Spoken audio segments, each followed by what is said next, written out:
शराब घोटाला। पिछले 2 साल से ये शब्द आपने कई बार सुना होगा। 2 साल से बीजेपी की सारी एजेंसीज कई रेड मार चुकी हैं, कई लोगों को गिरफ्तार कर चुकी हैं, लेकिन अभी तक एक भी पैसे का हेरफेर कहीं नहीं मिला, कहीं से एक भी पैसा नहीं मिला। अगर भ्रष्टाचार वाकई हुआ है तो इतने करोड़ों रुपए गए कहाँ? क्या सारा पैसा हवा में गायब हो गया? सच्चाई ये है कि किसी तरह का कोई भ्रष्टाचार हुआ ही नहीं। अगर होता तो पैसा भी मिलता। ऐसे फर्जी केस में आम आदमी पार्टी के कई नेताओं को इन्होंने अभी तक जेल में रखा हुआ है। किसी के भी खिलाफ कोई सबूत नहीं है, कुछ साबित नहीं हो रहा, खुलेआम गुंडागर्दी चल रही है, किसी को भी पकड़ के जेल में डाल दो। अब बीजेपी मुझे गिरफ्तार करना चाहती है। मेरी सबसे बड़ी संपत्ति, मेरी सबसे बड़ी ताकत मेरी ईमानदारी है। झूठे आरोप लगा के, फर्जी सम्मन भेज के ये मुझे बदनाम करना चाहते हैं, मेरी ईमानदारी पे चोट करना चाहते हैं। इन्होंने मुझे सम्मन भेजे हैं। मेरे वकीलों ने मुझे बताया कि ये सम्मन गैर कानूनी है। क्यों गैर कानूनी है?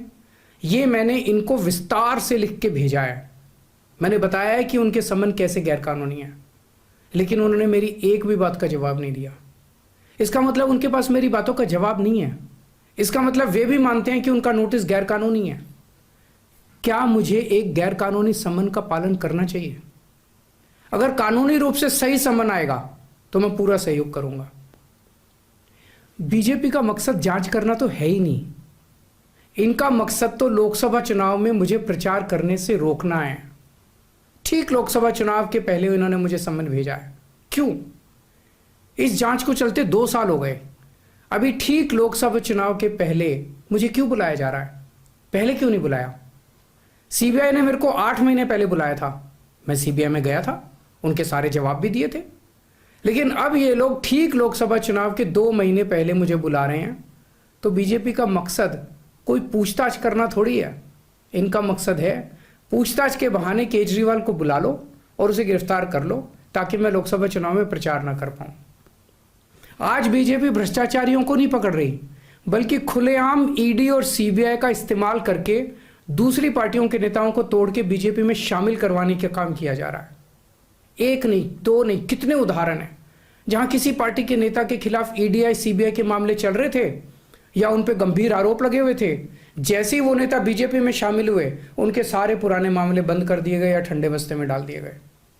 तो जो इनकी पार्टी ज्वाइन कर लेता है उसके सारे मामले रफा दफा कर दिए जाते हैं। जो इनकी पार्टी में नहीं जाता वो जेल जाता है। आज मनीष सिसोदिया, संजय सिंह और विजय नायर इसलिए जेल में नहीं है कि उन्होंने भ्रष्टाचार किया है, वो इसलिए जेल में है क्योंकि उन्होंने बीजेपी में शामिल होने से इनकार कर दिया है। आज हम बीजेपी का मुकाबला क्यों कर पा रहे हैं? क्योंकि हमने कोई भ्रष्टाचार नहीं किया। अगर हमने जरा सा भी गलत काम किया होता तो दूसरे भ्रष्टाचारी नेताओं की तरह आज भी हम बीजेपी में शामिल हो चुके आज तो होते आज तक। इस तरह देश के ईमानदार नेताओं को जेल में डाल के और भ्रष्टाचारियों को अपनी पार्टी में शामिल करवा के ऐसे तो देश आगे नहीं बढ़ सकता। ये क्या चल रहा है? ये जो कुछ भी चल रहा है बहुत खतरनाक है। ये हमारे जनतंत्र के लिए बहुत गलत है। इसे रोकना होगा। मैं हमेशा देश के लिए लड़ा हूं। मेरा तन मन धन देश के लिए है। मेरी एक एक सांस देश के लिए है। मेरी खून की एक एक बूंद देश के लिए है। मेरे शरीर का एक एक कतरा देश के लिए समर्पित है। हमें मिलकर देश को बचाना है। मैं पूरी जी जान से इनके खिलाफ लड़ रहा हूं। आपका साथ चाहिए। केजरीवाल को सुन रहे थे। उनका ये प्रेस कॉन्फ्रेंस के दौरान गंभीर आरोप उन्होंने बीजेपी पर लगाए हैं। कहना है उनका कि बीजेपी का मकसद जांच करना नहीं है, जो इनकी पार्टी में नहीं जाता वो जेल में जाता है। ये तमाम बातें अरविंद केजरीवाल की तरफ से कही गई है। तो बड़ी खबर बता दें आपको, बीजेपी मुझे गिरफ्तार करना चाहती है। अरविंद केजरीवाल ने अपनी प्रेस कॉन्फ्रेंस में ये तमाम आरोप बीजेपी पर लगाए हैं। एक पैसे के भी हेरफेर के सबूत नहीं है। लोकसभा चुनाव से ठीक 2 महीने पहले क्यों बुला रही है ईडी? ये तमाम सवाल अरविंद केजरीवाल ने उठाए हैं। सच्चाई यह है कि भ्रष्टाचार हुआ ही नहीं। बीजेपी मुझे गिरफ्तार करना चाहती है। तो ये तमाम बातें अरविंद केजरीवाल की तरफ से इस प्रेस कॉन्फ्रेंस में कही गई है, जिसमें कहा गया है कि ईमानदार नेताओं को जेल में डालकर भ्रष्टाचारियों को बीजेपी अपनी पार्टी में शामिल करा रही है। ऐसे देश नहीं चल सकता। तो सही समन मिला तो सहयोग करूंगा। जब सीबीआई ने बुलाया था तो हर सवाल का जवाब देने के लिए गया था, लेकिन ईडी की टाइमिंग पर सवाल उठाए हैं अरविंद केजरीवाल ने। ईडी जिस तरीके से समन दे रही है वो लोकसभा चुनाव से ठीक 2 महीने पहले ही क्यों? क्योंकि उनका मकसद मुझे गिरफ्तार करना है। ये तमाम गंभीर आरोप अरविंद केजरीवाल के तरफ से इस प्रेस कॉन्फ्रेंस में लगाए गए हैं। हमने कोई भ्रष्टाचार नहीं किया, जो नेता इनकी पार्टी में नहीं जाते हैं उन्हें जेल भेज दिया जाता है, उन पर गंभीर आरोप लगा दिए जाते हैं। तो ये मुझे गिरफ्तार करना चाहते हैं, पूछताछ के बहाने। ये तमाम महत्वपूर्ण बातें कही गई हैं अरविंद केजरीवाल की तरफ से। बीजेपी मुझे रोकना चाहती है, लेकिन मैं ईमानदारी के साथ काम करता रहूंगा। झूठे आरोप लगा के, फर्जी समन भेज के ये मुझे बदनाम करना चाहते हैं, मेरी ईमानदारी पे चोट करना चाहते हैं।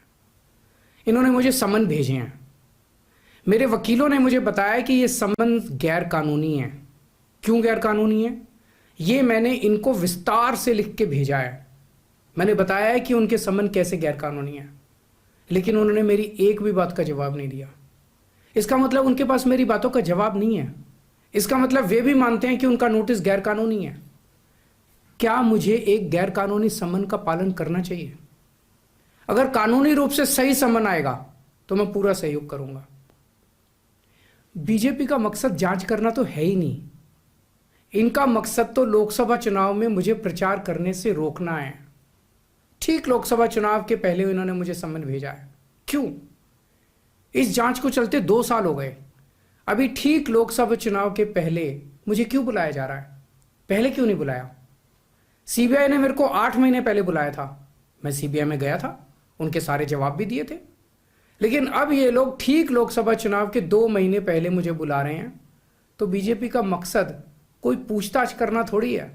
इनका मकसद है पूछताछ के बहाने केजरीवाल को बुला लो और उसे गिरफ्तार कर लो, ताकि मैं लोकसभा चुनाव में प्रचार ना कर पाऊं। आज बीजेपी भ्रष्टाचारियों को नहीं पकड़ रही, बल्कि खुलेआम ईडी और सीबीआई का इस्तेमाल करके दूसरी पार्टियों के नेताओं को तोड़ के बीजेपी में शामिल करवाने का काम किया जा रहा है। शराब घोटाला, पिछले 2 साल से ये शब्द आपने कई बार सुना होगा। 2 साल से बीजेपी की सारी एजेंसीज कई रेड मार चुकी हैं, कई लोगों को गिरफ्तार कर चुकी हैं, लेकिन अभी तक एक भी पैसे का हेरफेर कहीं नहीं मिला। कहीं से एक भी पैसा नहीं मिला। अगर भ्रष्टाचार वाकई हुआ है तो इतने करोड़ों रुपए गए कहां? क्या सारा पैसा हवा में गायब हो गया? सच्चाई यह है कि किसी तरह का कोई भ्रष्टाचार हुआ ही नहीं। अगर होता तो पैसा भी मिलता। ऐसे फर्जी केस में आम आदमी पार्टी के कई नेताओं को इन्होंने अभी तक जेल में रखा हुआ है। किसी के भी खिलाफ कोई सबूत नहीं है, कुछ साबित नहीं हो रहा। खुलेआम गुंडागर्दी चल रही है, किसी को भी पकड़ के जेल में डाल दो। अब बीजेपी मुझे गिरफ्तार करना चाहती है। मेरी सबसे बड़ी संपत्ति, मेरी सबसे बड़ी ताकत मेरी ईमानदारी है।